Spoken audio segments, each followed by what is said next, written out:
বৈচিত্র্যময়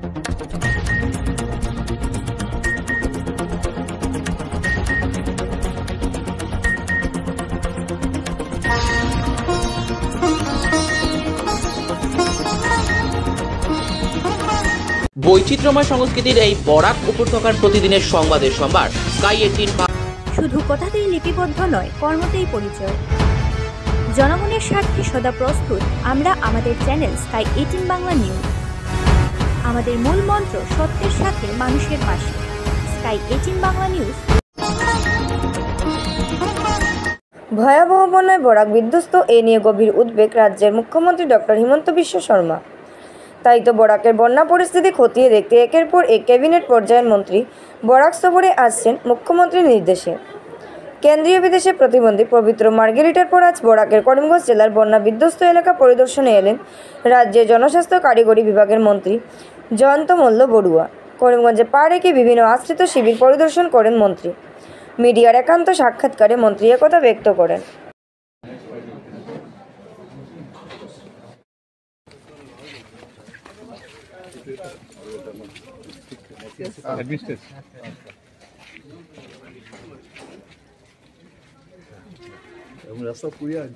আমার বলছে আমার মানুষে এবারে আছে ক্যাম্প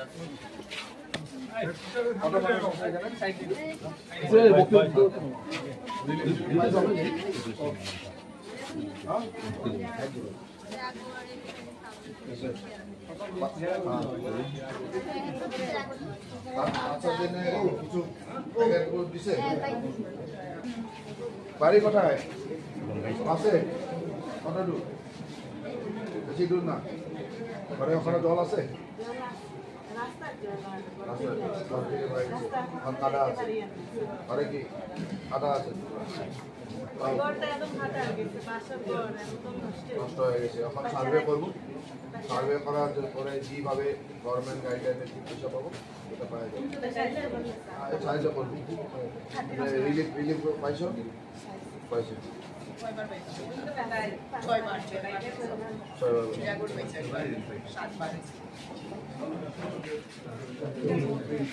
নমস্কার, সব ঠিক আছে? খাওয়া দাওয়ার সুবিধা ঠিক আছে কিনা? পায়ে আসো, সব পায়ে আসো। থাকার ব্যবস্থা ঠিক আছে? পশু আছে কি? মশা কাটে নাকি? মশা আছে?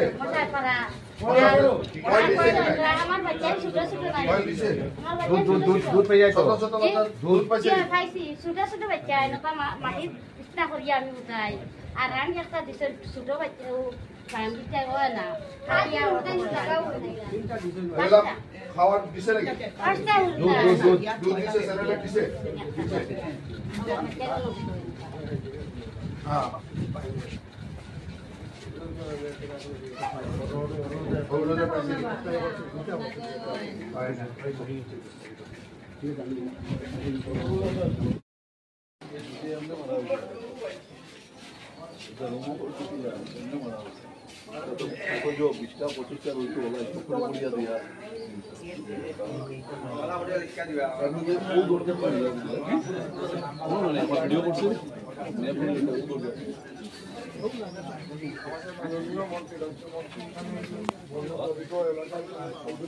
রাষ্ট্র দেখি অসম্ভব ডেভেলপ করছে।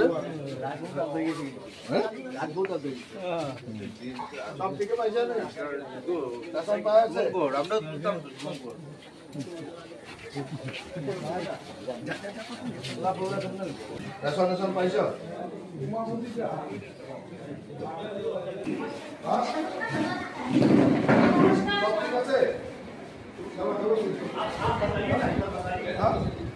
নমস্কার, কি কি করছো এখানে?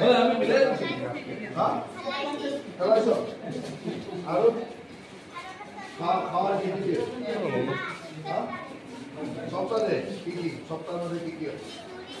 খিচুড়ি দেয়, বিস্কুট দেয়, মিঠাই দেয়, আলু সুজি আলুয়া দে। সুজি আলুয়া খাইছে না? হ্যাঁ, মানে গাইতে লাগবো না? খাও খাও, 100 টাকা हाँ ठीक है प्रैक्टिस कर सो देखिए हाँ शुरू करो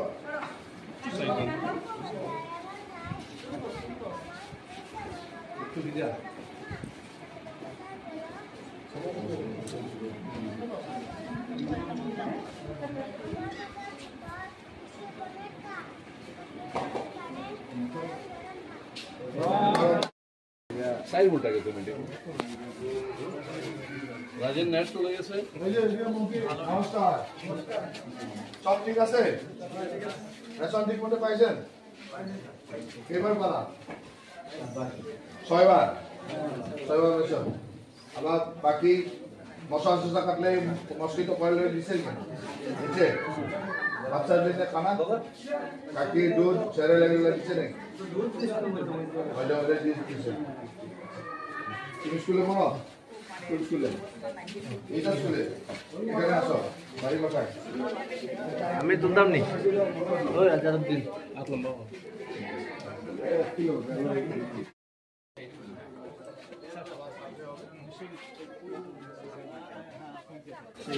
ভাই ভাই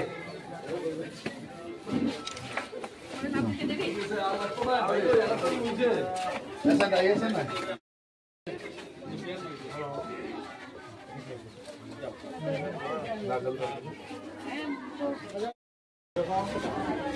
आप मुझे ये बताइए कौन कहाँ पे कितना है केवल वाला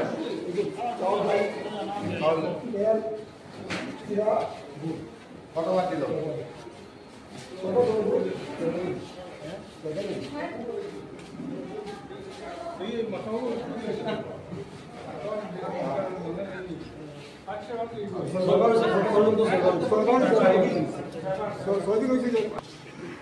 ঠিক আছে আমি দেখি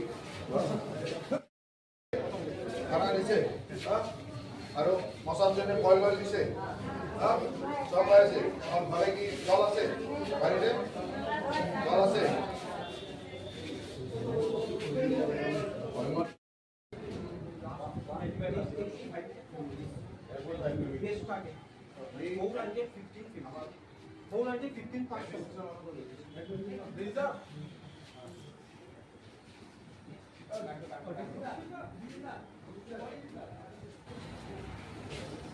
তোমার বাড়ি কোথায় হ্যাঁ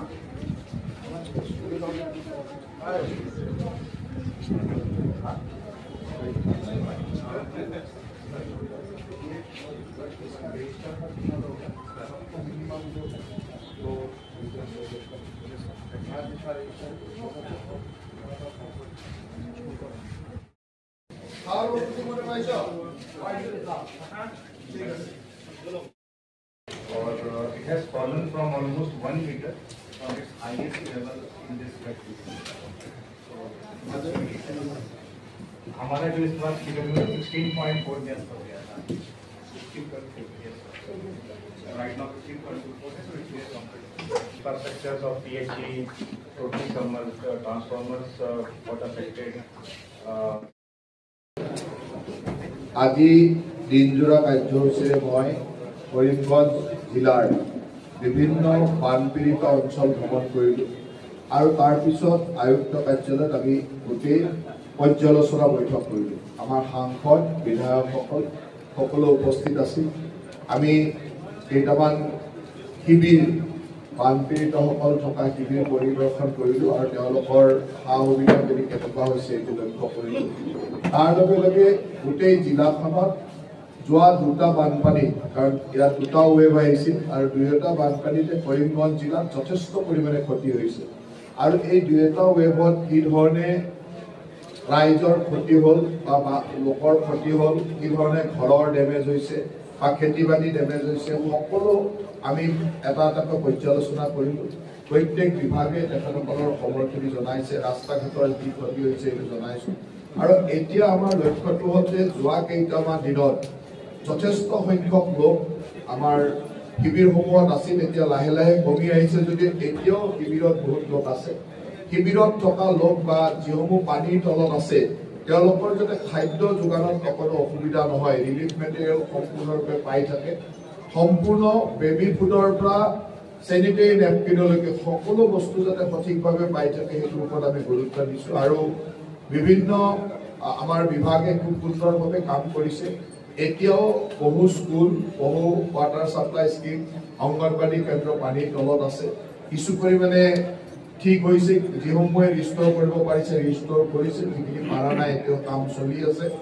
আৰু এতিয়া আমি সম্পূৰ্ণ দায়িত্ব দিছোঁ যে এসপ্তাহৰ ভিতৰত যাতে সকলো বিভাগে নিজৰ নিজৰ ক্ষতিৰ হিচাপটো গভৰ্ণমেণ্টৰ ঘৰত জমা কৰে। যেনেকৈ যিমান মানুহৰ ঘৰ ক্ষতি হ'ল, ঘৰ ডেমেজ হ'ল, তেওঁলোকৰ সম্পূৰ্ণ ঘৰ ভাঙি গ'ল বা পাৰ্চিয়েলি ঘৰ ভাঙিলে, তেওঁলোকৰ বাচন বৰ্তন হেৰাই গ'ল, কাপোৰ কানি ক্ষতি হ'ল, ছাত্ৰ ছাত্ৰীৰ কিতাপৰ ক্ষতি হ'ল, এনেকুৱা যিবিলাক গভৰ্ণমেণ্ট গাইডলাইনত আমি ৰাইজক সহায় কৰিব পাৰোঁ সেই ধৰণৰ এছেছমেণ্টখিনি, ফিচাৰীৰ ক্ষতি, এগ্ৰিকালচাৰৰ ক্ষতি সকলো এছেছমেণ্ট কৰিবৰ কাৰণে আমি ডাইৰেকশ্যন দিছোঁ।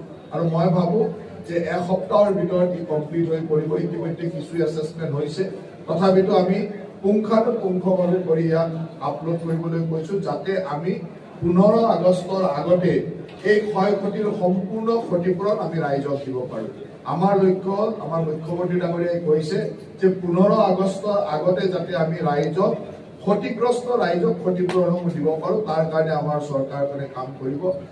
প্ৰয়োজন সাপেক্ষে য'ত যি ধৰণৰ ব্যৱস্থাৰ প্ৰয়োজন হ'ব কৰিব। যোৱা বছৰৰ বানপানীৰ সময়ত আমি বাহিৰৰ পৰা টিম পঠাই এছেছমেণ্ট কৰিছিলোঁ, কিন্তু এইবাৰ সকলোৱে স্থানীয়ভাৱে গোটেইখিনি কৰাৰ সুবিধা হৈছে। গাঁওবিলাকত আমি স্কুল টিচাৰ, মানে পঞ্চায়তৰ কৰ্মচাৰী আৰু গাঁওবুঢ়া বা পাটোৱাৰীক দি সকলো কাম কৰা হৈছে আৰু কৰি আছে। মই ভাবোঁ যে এই এছেছমেণ্টখিনি আমাৰ অত্যন্ত গুৰুত্বপূৰ্ণ।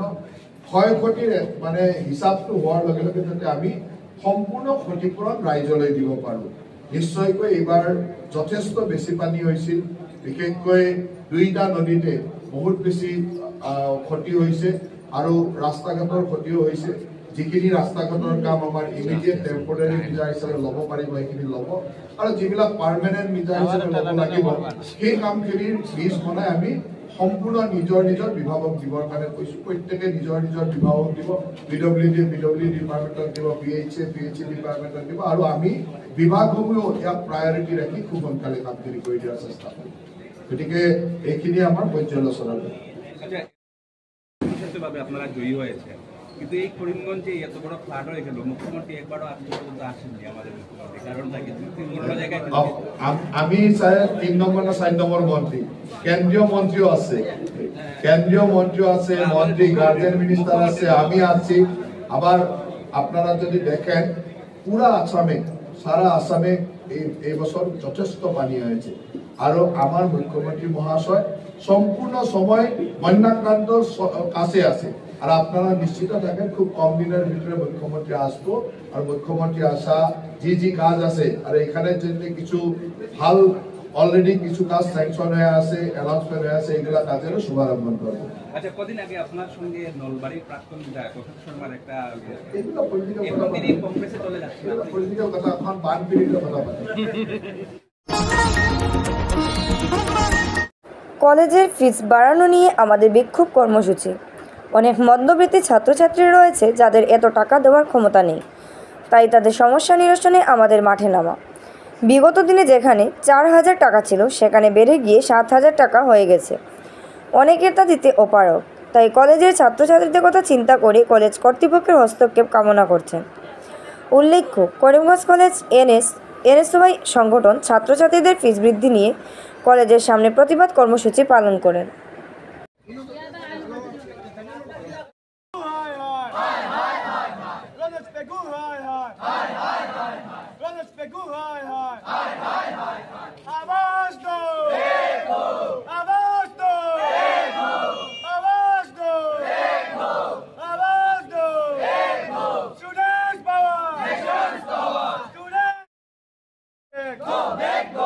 আমাদের দাবি মানতে হবে, আমাদের দাবি মানতে হবে, নাহলে আন্দোলন চলবে।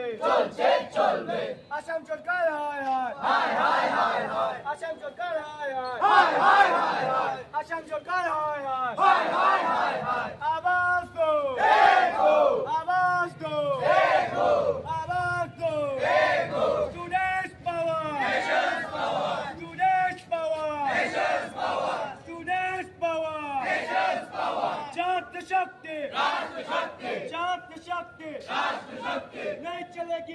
चलेगी तानाशाही नहीं चलेगी, नहीं चलेगी, नहीं चलेगी तानाशाही नहीं चलेगी, नहीं चलेगी, नहीं चलेगी ताना।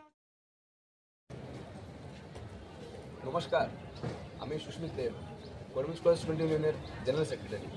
আজকে আমাদের এখানে প্রোটেস্টে বসার একটাই কারণ, সেটা হলো গিয়ে যে ফিজ স্ট্রাকচারে যে ইয়েটা হয়েছে ওইটা নিয়ে, কলেজের ফিজ যে বাড়ানো হয়েছে আসাম সরকারের দ্বারা ওইটা নিয়ে, এটা আমরা মনে করি ইনজাস্টিস স্টুডেন্টদের সাথে, কেন কি এটার এগেনস্টে কোনো ফ্যাসিলিটিস প্রোভাইড করা হয়নি।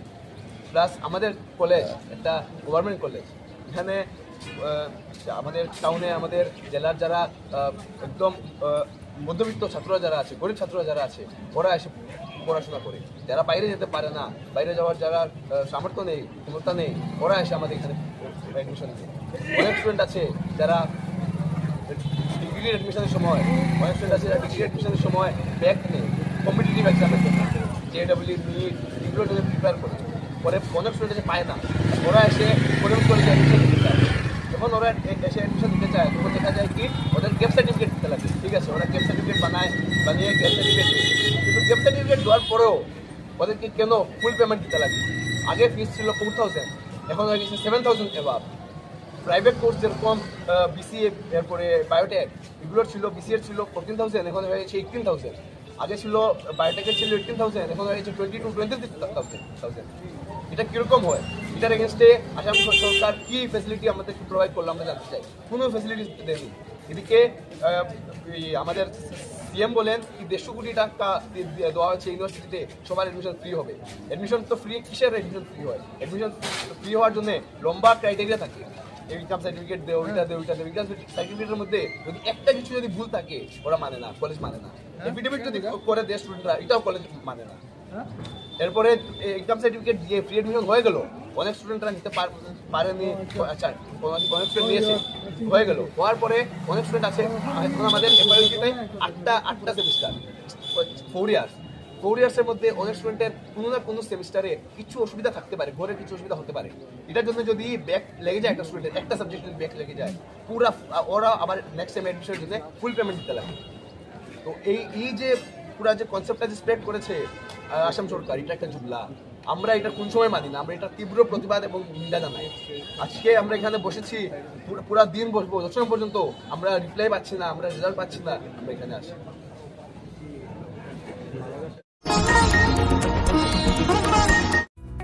স্বাস্থ্য পরিষেবা ক্ষেত্রে করিমগঞ্জ মা তারা হেলথ কেয়ার বিশেষভাবে সুনাম রয়েছে।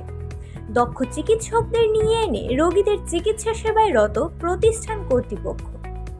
চিকিৎসা সেবায় যারা থাকেন তাদের মধ্যে ডক্টর GK চক্রবর্তী, ফিজিশিয়ান ও chest specialist, doctor Ajay Deshmukh, medicine specialist ও cardiologist, doctor Anshuman Bhattacharya, MD skin specialist, cosmetic dermato surgeon doctor Tapas Pal, medicine specialist, doctor Sumit Deb, neuro surgeon, doctor AZ Ahmed Barbhuiya, medicine ও diabetologist, doctor Nazam Tapadar, oral ও dental surgeon, doctor Dipankar Das, medicine ও cardiologist, doctor Suman Baidya, শিশু বিশেষজ্ঞ, doctor Mostakim Ahmed Majumdar, nephrology ও kidney specialist, doctor উজ্জ্বল Gogoi, diabetes ও thyroid বিশেষজ্ঞ, doctor Ajay Deshmukh, হৃদরোগ বিশেষজ্ঞ, doctor Ahmed Saifuddin, অস্থিরোগ বিশেষজ্ঞ।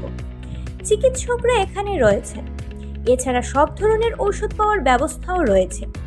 রক্ত, কফ, মলমূত্র কম্পিউটার পদ্ধতির সাহায্যে পরীক্ষা সহ sonography, echocardiography, ECG, digital X-ray, colour Doppler ইত্যাদি অত্যাধুনিকভাবে পরীক্ষা করা হয়।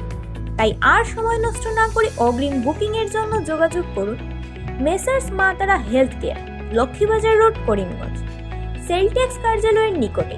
আমাদের যোগাযোগ নাম্বার 7896065923 এবং 8876337065 এবং 9435585637 এবং 9127420429। রোগীদের সন্তুষ্টি আমাদের পরম তৃপ্তি।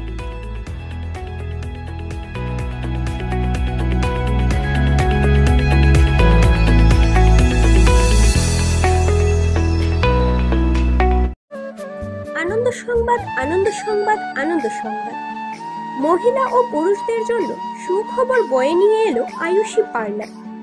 এখানে পুরুষ ও মহিলা একই সঙ্গে পরিষেবা পাওয়ার সুযোগ করে দিচ্ছে পার্লার কর্তৃপক্ষ। তাই আর সময় নষ্ট না করে আমাদের প্রতিষ্ঠানে পা রাখুন।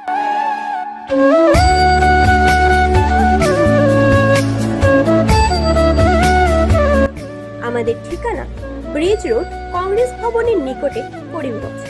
আমাদের যোগাযোগ নাম্বার 6000289151 এবং 9864768775।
আনন্দ সংবাদ, আনন্দ সংবাদ। শিক্ষার্থীদের জন্য এবার সুবর্ণ সুযোগ করিমগঞ্জে। বিনামূল্যে ভর্তি চলছে। 2024 এবং 25 সেশনের জন্য ডিগ্রি কোর্সে ভর্তি চলছে। ভর্তি হওয়ার জন্য লাগছে না কোনো টাকা। 4 বছরের ডিগ্রি কোর্সে ফার্স্ট সেমিস্টার আর্টস ও কমার্স। শ্রীভূমি সরস্বতী মহাবিদ্যালয়, একটি সদ্য প্রতিষ্ঠিত degree college. Campus Keshabpath, Lakshmibazar road, Karimganj. বিষয় বিবরণ জানতে আজই যোগাযোগ করুন। আপনার সন্তানের শিক্ষার প্রসার গড়ে তুলুন। প্রথমবারের জন্য সিদ্ধান্ত নিলাম যে অ্যাডমিশন ফ্রি করে দেব। হয়তো আপাত দৃষ্টিতে এটা মনে হবে আমাদের হঠাৎ কেন হলো। আমরা সব হিসাব নিকাশ করে দেখলাম, তার মধ্যে যদি আমাদের কিছু দোষও হয়ে যায়, তবুও যদি আমরা সমাজের সব ক্লাসের, বিশেষ করে বিপিএল লেভেলের এদেরকেও আমাদের ভর্তি করে কলেজে শিক্ষা দিতে পারি, তাহলে আমাদের যে উদ্দেশ্য আছে সেই উদ্দেশ্য আমরা সফল করতে পারি।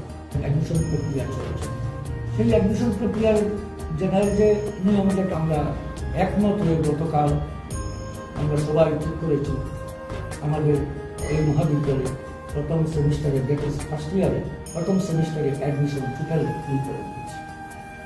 Anybody can take admission without a single barrier at the time of admission. আমাদের যোগাযোগ নাম্বার 6026821800 এবং 8134086862 এবং 8638250613 এবং 8638108989 এবং 8638617277। আনন্দ সংবাদ, আনন্দ সংবাদ, আনন্দ সংবাদ। সুস্বাদু খাবারের সম্ভার নিয়ে আসলো রন্ধন রেস্টুরেন্ট করিমগঞ্জ। খাদ্যরসিকদের জন্য এ যেন এক সুখবর।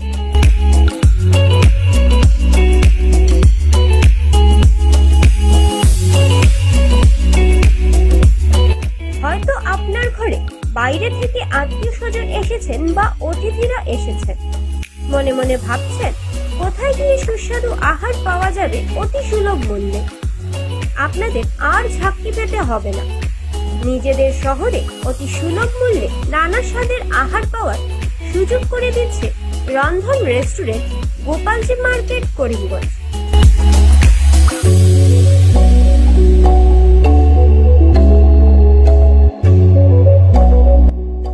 হয়তো আপনি প্রতিষ্ঠানে গিয়ে নয়তো ঘরে বসে আহারের সুযোগ সুবিধা রয়েছে, তাই চিন্তা ছেড়ে আমাদের প্রতিষ্ঠানে পা বাড়ান। আপনাদের সন্তুষ্টে আমরা সদা প্রস্তুত। জোম্যাটো অ্যাপের মাধ্যমে আপনারা ঘরে বসে আহার পাওয়ার সুযোগ থাকছে।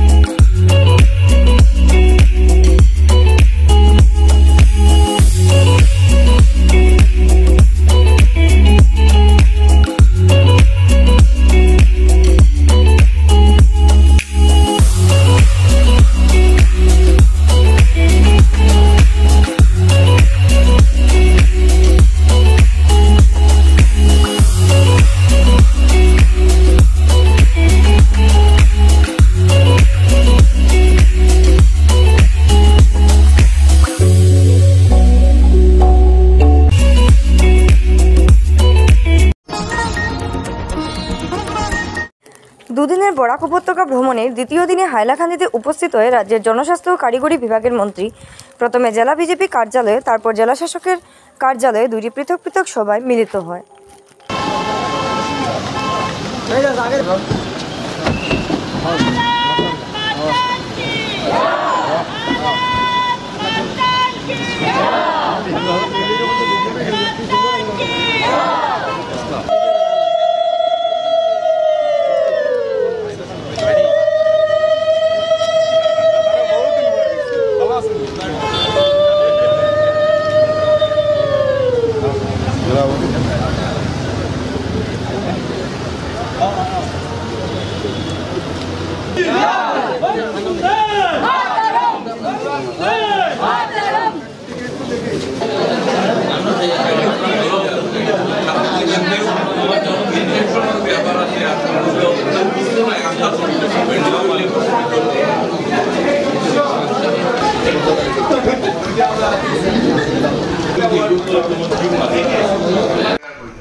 আর যিখিনিৰ 2 লাখতকৈ বেছি হ'ব সেইখিনি ষ্টেটলৈকে পঠাই দিব।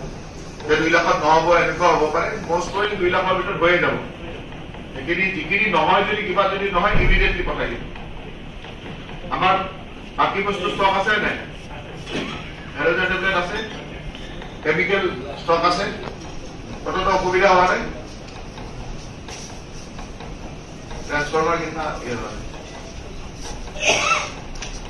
ट्रांसफार्मर अवेलेबल का अराउंड 80 ट्रांसफार्मर पानी का नीचे था। कैपेसिटी का कौन है?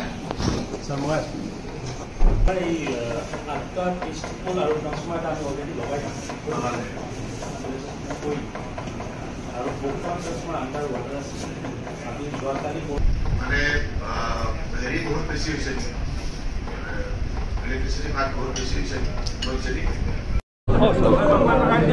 আজি মই হাইলাকান্দিৰ বান পৰিস্থিতিৰ সম্পূৰ্ণ পৰ্যবেক্ষণ কৰিলোঁ আৰু কিছু ঠাই ভ্ৰমণ কৰাৰ পিছত মই আয়ুক্তৰ কাৰ্যালয়লৈকে আহি ইয়াৰ সম্পূৰ্ণ ৰিপৰ্ট ল'লোঁ। ক'ত কেনেকুৱা ধৰণৰ ডেমেজ হৈছে, ক'ত কেনেকুৱা ধৰণৰ ক্ষতি হৈছে, গোটেইখিনি বস্তু আমি চালোঁ।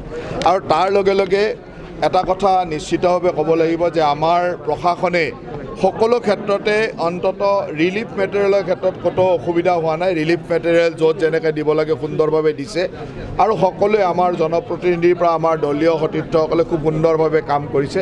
এতিয়া যেহেতু এছেছমেণ্ট মানে যিবিলাক ডেমেজ হ'ল ডেমেজ এছেছমেণ্ট চলি আছে, মই তেখেতসকলক নিৰ্দেশনা দিছোঁ যে কোনো কাৰণতে যাতে কতো অসুবিধা নহয়, সকলো যি ধৰণৰ ক্ষতি হৈছে সকলো লোকে যাতে ক্ষতিপূৰণটো পাব পাৰে তাৰ কাৰণে এছেছমেণ্ট কৰিবৰ কাৰণে আমি পঞ্চায়ত ৱাইজ একোটা টিম বনাই দিছোঁ আৰু সেই এছেছমেণ্টটো অহা 20 তাৰিখৰ ভিতৰত আপলোড কৰিব লাগিব। গতিকে 20 তাৰিখৰ ভিতৰত তেখেতসকলক সকলোখিনি কৰি ক্লিয়াৰ কৰিব দিছোঁ যাতে আমি ক্ষতিগ্ৰস্ত হোৱা সকলো লোককে আমি 15 আগষ্টৰ আগতে ক্ষতিপূৰণসমূহ দিব পাৰোঁ।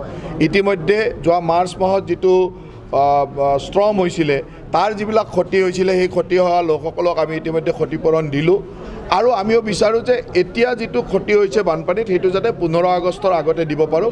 তাৰ কাৰণে ক্ষতিপূৰণৰ এছেছমেণ্ট মানে সুন্দৰভাৱে কৰি যাতে ক্ষতিৰ এছেছমেণ্টটো কৰি তাৰ আপলোড কৰি দিয়ে যাতে আমি সোনকালে দিব পাৰোঁ। চিঙা মথাউৰি সম্পৰ্কত যি অঞ্চলত 2-3টামান অঞ্চলত অলপ লোকেল ইস্যু আছিলে মই আয়ুক্ত ডাঙৰীয়াক নিৰ্দেশনা দিছোঁ যে স্থানীয় লোকসকলৰ 3টা ঠাইত মথাউৰি ছিঙিছিল তাৰে 2টা ঠাইত এটাত কমপ্লিট হৈ গ'ল এটাত প্ৰায় 90% কাম কমপ্লিট হৈছে গতিকে এইকেইদিনত কমপ্লিট হৈ যাব আৰু এটাত কাম আৰম্ভ কৰিব পৰা নাছিলে এইকাৰণে যে তাত লোকেল ইস্যু আছিলে যে কোনটো কেনেকৈ কৰিব স্থানীয় ৰাইজে 2টা পক্ষত আছিলে মই আয়ুক্ত ডাঙৰীয়াক নিৰ্দেশনা দিছোঁ যে কালি পৰহিৰ ভিতৰত তালৈকে গৈ স্থানীয় ৰাইজৰ লগত কথা পাতি ইমিডিয়েটলি তাৰ সলিউশ্যন এটা হ'লে কামটো আৰম্ভ কৰিব মই অহাৰ আগতে বৰাকৰ যিটো মিনি সচিবালয় হৈ আছে তাৰ কি ধৰণে কাম হৈছে চাই আহিছিলোঁ ঠিকে আছে কিছু কাম অলপ লেহেমীয়া হৈছে গতিকে তাক খৰকটীয়া কৰিবৰ কাৰণে নিৰ্দেশনা দিছোঁ আৰু 2025 চনৰ 15 আগষ্টৰ আগতে যাতে আমি এই সচিবালয়টো কাৰ্যক্ষম কৰিব পাৰোঁ সেই দিশেৰে কাম কৰিবৰ কাৰণে নিৰ্দেশনা দিছোঁ পলিটিকেল প্ৰচেছ কংগ্ৰেছে কৈ আছে জুনাইৰ পৰা শুনাই সিহঁতৰ অভিযান চলিব তাৰ বাবে ভূপেন বৰাই দেখা গৈছে বিভিন্ন তেওঁলোকৰ কথা পাতিব লগা হৈ থকা নাই আসাম গণপরিষদ দল থেকে পদত্যাগ করলেন বরাক উপত্যকার জ্যেষ্ঠ উপনেতা আফতাব উদ্দিন লস্কর দলের কেন্দ্রীয় সভাপতিকে লিখিতভাবে পদত্যাগপত্র প্রেরণ করে দল ত্যাগ করে আফতাব উদ্দিন অগপদলের প্রতিষ্ঠার সময় থেকে অগপদলের সাথে জড়িত ছিলেন মই অসম গণ পৰিষদ দলৰ জন্মলগ্ন থেকে মই অসম গণ পৰিষদ দল আছোঁ মোৰ অগপৰ মোৰ নেতা আছিলে প্ৰয়াত শৈলাম চৌধুৰী অগপৰ প্ৰতিষ্ঠা সভাপতি পৌল মন্ত্ৰ আছিলে আজিকালি অসম গণ পৰিষদ দল 85ৰ অসম গণ পৰিষদ দল আজিকালি নাই আজিকালি আপুনি চাব সিনিয়ৰ লিডাৰ ফণীভূষণ বাদ দি বাকী একো সিনিয়ৰ লিডাৰ অসম গণ পৰিষদৰ নাই কোনো মানুহ আজকে অতুল বৰা সিনিয়ৰ তেওঁ বিজেপিত গৈছে পদ্ম হাজৰিকা বিজেপিত গৈছে চন্দ্ৰমোহন পাটোৱাৰী বিজেপিত গৈছে আৰু বহুত সিনিয়ৰ লিডাৰ বিভিন্ন দলত গৈছে আজি দলৰ সভাপতি অসম গণ পৰিষদ দলৰ সভাপতি অতুল বৰা মহাশয় আজি দলৰ সভাপতিৰ দায়িত্ব লোৱাৰ পিছত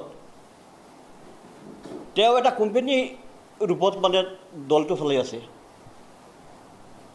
তেওঁৰ কোম্পানীৰ কিবা এজেণ্ট বৰাকত এজন দিছে সুনীল ডেকা আছে ইয়াত বৰাকৰ দায়িত্বে আগতে তেওঁ দলৰ সভাপতি আছিলে এতিয়া দলৰ সাধাৰণ সম্পাদক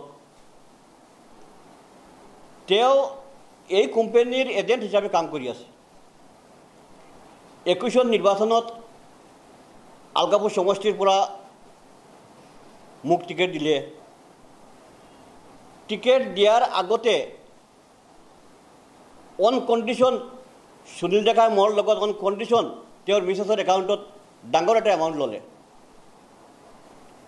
মোক ক'লে ইয়াত বিজেপিৰ টিকেট নিদিব ইয়াত ডাইৰেক্ট অসম গণ পৰিষদে ইয়াত ভোট খেলিব আৰু সেই টিকেটটো মোক টাকাৰ বিনিময়ে মোক টিকেটটো দিলে আৰু এই টেকা যিকানি টেকা মই দিছিলোঁ তেওঁৰ মিছেছৰ একাউণ্টটো দিছিলোঁ আজিলৈকে সেই টেকাগুলো ৰিকভাৰী কৰা নাই ৰিকভাৰী কৰাৰ কথা আছিলে কিন্তু আজিলৈকে টেকাগুলো ৰিকভাৰী কৰা নাই আজি চাওক আপুনি চাওক মই 2013 চনৰ পঞ্চায়ত নিৰ্বাচনত দেখিলোঁ 13 চনৰ পঞ্চায়ত নিৰ্বাচনৰ ভোট পতাৰ শেষ হোৱাৰ দিনত তেওঁ কাৰ্চি মেইনটেইন কৰাৰ কাৰণে অতুল বৰা ইয়াত আহে 21 ইলেকশ্যনত বৰাকত দুজন কেণ্ডিডেট আছিলে অসম গণ পৰিষদ দলৰ তেওঁ কি কৰিলে ভোটৰ অন্তিম দিনত অতুল বৰা কেশৱ ইয়াত আহিলে তেওঁ কালি কাৰ্চি মেইনটেইন কৰাৰ কাৰণে আহিলে আৰু এই দলৰ আজিলৈকে কোনো অস্তিত্ব নাই এই দল পুৰণা যিবিলাক মানুহ আছে সব মানুহ বেলেগ দল গুচি গৈছে আজি দলৰ আদৰ্শ নীতি একদম জলাঞ্জলি দিছে আজি দলৰ একো নাই দলক যাক তাক মানে দায়িত্ব দি দে বৰাকত চাওক আপুনি বৰাকত আপুনি আজি যদি চাই বৰাকৰ দায়িত্বত কোন আছে, হাইলাকান্দিৰ জিলাৰ দায়িত্বত কোন আছে আজিলৈকে। অধিৱেশন যেতিয়া হয়, অধিৱেশনৰ হোৱাৰ লগে লগে বাকী ডিষ্ট্ৰিক্ট কমিটি হওক, বাকীবিলাক কমিটি এনেই মানে বংগ হৈ যায়। কিন্তু আজিলৈকে হাইলাকান্দিত চাওক আপুনি কোনো কমিটি আছে কি নাই এতিয়া আপুনি ক'ব নোৱাৰিব। এইকাৰণে দলৰ নীতি আদৰ্শ এইবিলাক ঠিক নহয়। এই কৰিমগঞ্জ লোকসভা সিটত মোৰ বিজেপিৰ প্ৰাৰ্থী আছিলে ইয়াত কৃপানাথ মাল্লা, সুনীল ডেকাত দায়িত্ব দিছিলে, কৰিমগঞ্জ সিটৰ দায়িত্ব দিছিলে দলে। তেওঁ ইয়াত আহি দেখি তেওঁ ক'লে যে কংগ্ৰেছ জিতাটো মোৰ কাৰণে ভাল হ'ব। তেওঁ ক'লে কংগ্ৰেছ জিতাটো মোৰ কাৰণে ভাল হ'ব। তেওঁ দলৰ জেনেৰেল ছেক্ৰেটাৰী হৈ মই সুধিলোঁ কি কাৰণে ভাল হ'ব, বোলে বিজেপি অলপ মানে ডাউন হ'লে, পজিশ্যনটো বিজেপিৰ অলপ বেয়া হ'লে মোৰ মানটো বাঢ়িব, তেতিয়া মই বিজেপিৰ ওপৰত প্ৰেছাৰ দি কিবা মানে বাকীবিলাক মানে বিভিন্ন বেনিফিট ল'ব পাৰোঁ। এনেকুৱা পজিশ্যন আজি দলৰ হৈ গৈছে। মই সুনীল ডেকাত আপোনালোকৰ জৰিয়তে মই প্ৰত্যাহ্বান দিছোঁ, তেওঁৰ মিছেছৰ একাউণ্টত যি পইচা লৈছিলে এই পইচাটো কেতিয়া মোক বেক কৰিব, কেতিয়া বেক কৰিব, আপোনালোকৰ জৰিয়তে সুনীল ডেকাত আহ্বান কৰিছোঁ মোৰ টকাটো বেক কৰাৰ কাৰণে। বৰ ডাঙৰ এমাউণ্ট এটা আছে না, ডাঙৰ এমাউণ্ট হৈছে এইটো একাউণ্টত, এইটোতো একাউণ্টত জমা আছে, একাউণ্টত সুধিলে পাব। মই পিছত মোৰ তাতে তথ্য আছে, তেওঁ সুনীল ডেকাৰ মিছেছৰ একাউণ্টত পইচাটো দিয়া হৈছে, মোৰ তাত বেংকৰ কাউণ্টাৰ ফল আছে। টিকেটৰ বিনিময়ত টকাটো লৈছে অন কণ্ডিশ্যন, ইয়াত বিজেপিৰ টিকেট নিদিব, ইয়াত ডাইৰেক্ট এজিপি খেলিব।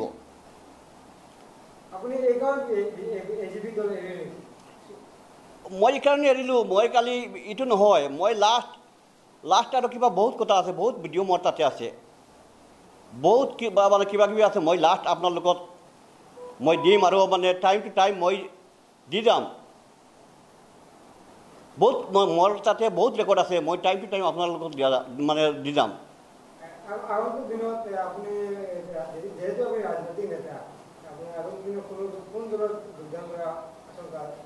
চাওক এতিয়াও মই ঠিক কৰা নাই, মই আলগাপুৰ যিমান অসম গণ পৰিষদ দলৰ যিমান সদস্য আছে, মোৰ লগত যিমান থাকিব, আলগাপুৰ পাব্লিক মিটিং কৰি একদম শপত খাই এজিপি দল ত্যাগ কৰি গোটেই মোৰ লগৰ মোৰ সমৰ্থক চবে গোটেই এজিপি দল ত্যাগ কৰি তাৰ পিছত ডিচিশ্যন ল'ম সেই মিটিঙত কোন দলক মই দাম।